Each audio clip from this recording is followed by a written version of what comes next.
13 দিনের টানা সামরিক হামলার পর ইরানে হামলা আপাতত স্থগিত করেছে যুক্তরাষ্ট্র।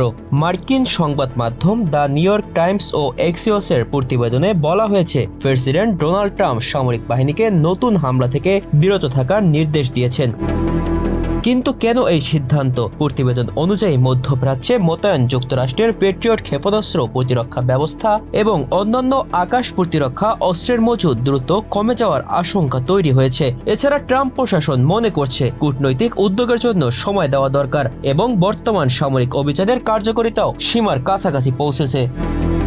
তবে পরিস্থিতি বদলে গেলে বড় ধরনের অভিযান আবারও শুরু করার প্রস্তুতিও রাখছে মার্কিন সামরিক বাহিনী। এখন দেখার বিষয়, এই বিরতি কি শান্তির পথে নতুন সূচক নাকি সাময়িক যুদ্ধবিরতি।